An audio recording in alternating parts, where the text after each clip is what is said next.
कहानी की शुरुआत खत्म हो चुके मेले से होती है। इस मेले से सभी लोग जा चुके थे, लेकिन दो लोग अभी भी किसी चीज को ढूंढ रहे थे। मॉली नाम की लड़की ने अपने हाथ में एक बॉल उठा रखी थी और उसकी नजरें किसी चीज को ढूंढ रही थीं। हेनरी नाम का आदमी उसके पास खड़ा बार बार उसे कुछ पूछ रहा था। इसी बीच मॉली की नजर एक ज़ॉम्बी पर पड़ती है और वो इसके बारे में जल्दी जल्दी हेनरी को बताती है। हेनरी देखते ही ज़ॉम्बी के सिर पर गोली मारकर उसे मार देता है। वैसे मॉली को हेनरी का खून खराबा बिल्कुल अच्छा नहीं लगता था, क्योंकि वो ज़ॉम्बीज़ को इंसान मानती थी। हमेशा की तरह ये दोनों अब खून खराबे पर बहस कर रहे थे और इसी बीच दूसरा ज़ॉम्बी आकर पहले हेनरी को नीचे गिराता है और फिर उसे काटने की कोशिश में लग जाता है। इस हमले से हेनरी की गन भले ही दूर गिर गई थी, लेकिन उसने अपने हाथों का इस्तेमाल कर ज़ॉम्बी को दूर गिरा दिया था। अब ज़ॉम्बी दूर खड़ा था और उसी पल एक मच्छर उसे काटकर उसका खून पीने लगता है। ज़ॉम्बी का ध्यान अभी भी मच्छर की ओर था और उसी पल हेनरी अपनी गन लेकर उसे जान से मार देता है। हेनरी और मॉली दोनों ही ज़ॉम्बीज़ किलर थे।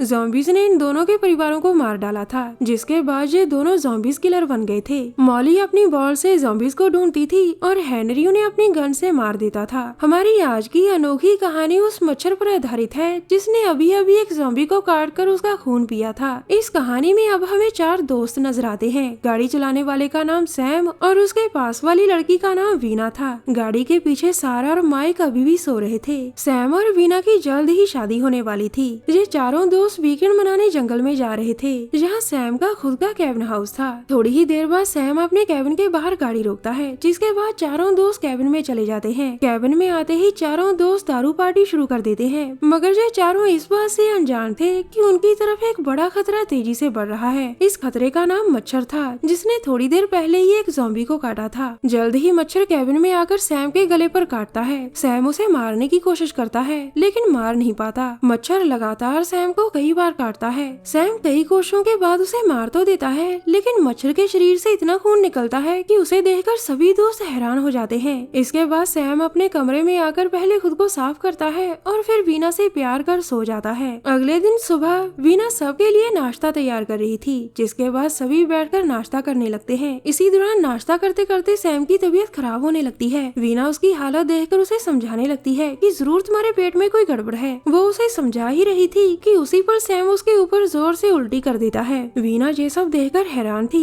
और सैम उठकर अपने कमरे में चला जाता है। दूसरी तरफ हेनरी और मॉली ज़ॉम्बीज़ को ढूंढते ढूंढते जंगल में आ चुके थे। दोनों अभी भी बॉल का सहारा लेकर ज़ॉम्बीज़ को ढूंढ रहे थे। उधर सैम के तीनों दोस्त पास वाले कस्बे में जाने की तैयारी कर रहे थे, ताकि वो घर का कुछ जरूरी सामान खरीद सके। सैम भी उनके साथ जाना चाहता था, लेकिन वीना उसे घर में ही आराम करने की सलाह देती है। इसी दौरान मॉली को अपनी बॉल से पता चलता है कि उनके आसपास ही कोई ज़ॉम्बी है, जिसके बाद हेनरी उसी तरफ गाड़ी घुमा लेता है। उधर तीनों दोस्त कस्बे में जाने के लिए कैबिन से बाहर निकल आए थे और तभी उनके सामने हेनरी अपनी गाड़ी रोकता है। वीना के पूछने पर वो दोनों बताते हैं कि हम ज़ॉम्बीज़ किलर हैं और हमें पता चला है कि जहाँ आसपास ही कोई ज़ॉम्बी है। उनकी बात सुनकर तीनों दोस्त उनका मजाक उड़ाते हैं, क्योंकि वो ज़ॉम्बीज़ जैसी चीजों में यकीन नहीं करते थे। तीनों दोस्तों ने सैम के बारे में कुछ नहीं बताते और उन्हें वहाँ से चले जाने को कहते हैं। अब वो मॉली वीना को अपना कार्ड देकर कहती है, अगर तुम्हें कुछ भी अजीब दिखे तो हमें कॉल करना। कार्ड देकर वो और हेनरी वहाँ से चले जाते हैं। सैम के तीनों दोस्त पास वाले कस्बे में जा चुके थे, जिसके बाद सैम घर में अकेला रह गया था। सैम की तबीयत लगातार खराब हो रही थी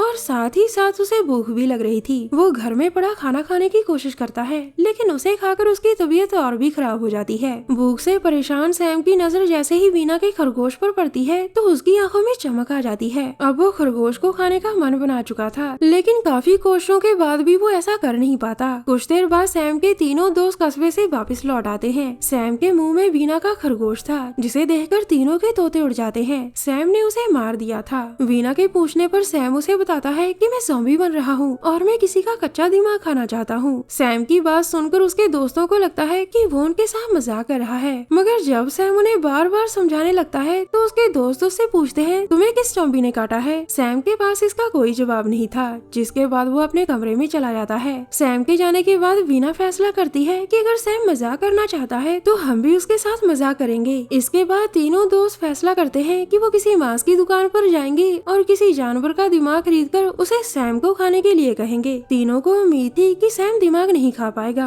और उसका मजाक वहीं खत्म हो जाएगा। थोड़ी ही देर बाद चारों दोस्त कस्बे की मीट शॉप पर पहुंच गए थे। इस शॉप पर कई जानवरों का मांस और दिमाग मिलता था। सैम के मांगने पर दुकानदार उसे कई जानवरों का दिमाग दिखाता है। अब जैसे ही सैम सैम उन्हें खाने लगता है तो उसके तीनों दोस्त बुरा सा मुंह बनाकर दुकान से बाहर चले जाते हैं। जानवरों का दिमाग खाकर सैम को बहुत सुकून मिलता है। थोड़ी देर बाद सभी दोस्त फिर से कैबिन में वापस लौट आते हैं। गाड़ी में बैठा सैम अभी भी जानवरों का दिमाग खा रहा था और ये चीज वीना को बिल्कुल पसंद नहीं आ रही थी। वीना सभी को गाड़ी से बाहर निकलने को कहती है। अब सैम जैसे ही गाड़ी से बाहर निकलता है तो माइक उसे अपना मजाक बंद करने को कहता है। इसी बीच सैम गाड़ी से अपना खाना उठा रहा था और तभी वीना आगे आकर गाड़ी का दरवाजा बंद कर देती है। सैम फिर से उन्हें समझाने लगता है कि मैं ज़ॉम्बी बन गया हूँ और उसी पल माइक की नजर सैम के हाथ पर पड़ती है। सैम का हाथ गाड़ी के दरवाजे में फंसा हुआ था और उसे बिल्कुल भी दर्द नहीं हो रहा था। ये देखकर सैम के सभी दोस्त हैरान थे और उनके पूछने पर वो बताता है कि मुझे बिल्कुल दर्द नहीं हो रहा। अब माइक चेक करने के लिए उस पर दरवाजे से कई बार करता है लेकिन सैम को जरा सा भी दर्द नहीं होता। अगले दिन भी माइक सैम पर कई बार करता है लेकिन उसे किसी भी चीज से दर्द नहीं हो रहा था। दर्द तो मानो सैम की जिंदगी से गायब हो गया था। अब ना तो सैम को चोट लगती थी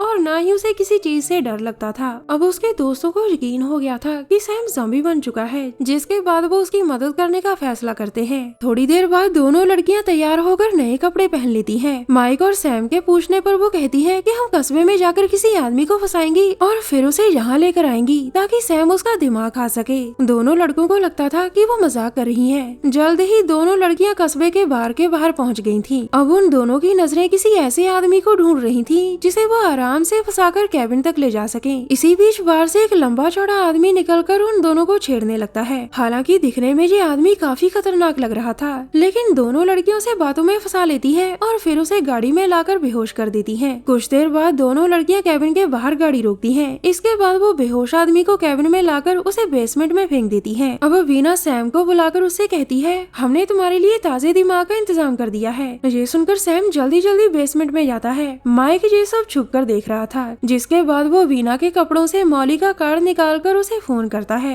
माइक को पहले लगता था कि सैम जानवरों का दिमाग खाकर ठीक हो जाएगा लेकिन आज के हालात देखकर वो काफी डर गया था। उसे लगने लगा था कि भूख लगने पर सैम उसे भी मार कर खा सकता है, इसीलिए उसने मॉली की मदद लेने का फैसला किया था। वैसे सैम आदमी को मारने की कोशिश तो करता है लेकिन वो उसे मार नहीं पाता। थोड़ी ही देर बाद मॉली और हेनरी अपनी गाड़ी सैम के कैबिन के बाहर रोकते हैं। माइक भागा भागा उनके पास आता है और उन्हें सैम के बारे में बताता है कि वो ज़ॉम्बी बन चुका है। कैबिन के बाहर गाड़ी देखकर दोनों लड़कियां भी बाहर आ गई थीं। वो दोनों हेनरी और मॉली को यहाँ देखकर हैरान थीं। जिसके बाद हेनरी उन्हें बताता है कि हमें माइक ने सैम के बारे में सब बता दिया है। इसके बाद वो सैम को पकड़कर बाहर लाता है और फिर अपनी गन का मुंह उसकी तरफ कर देता है। सैम की जान खतरे में थी और ये देखकर दोनों लड़कियां उसे बचाने की कोशिश करती हैं। मॉली भी हेनरी को रोकने की कोशिश करती है लेकिन हेनरी के ना मानने पर वो उसके सिर में गोली मारकर उसे जान से मार देती है। उसकी मौत के बाद मॉली सैम से कहती है मैं शुरू से ही खून खराबे के खिलाफ हूँ, मैं तुम्हें लैब में ले जाकर ठीक करने की कोशिश करूंगी। उसी पल एक गोली मॉली के सिर पर लगती है और मॉली को मारने वाली वीना थी। वीना सैम को किसी लैब में नहीं भेजना चाहती थी क्योंकि सैम जैसा भी था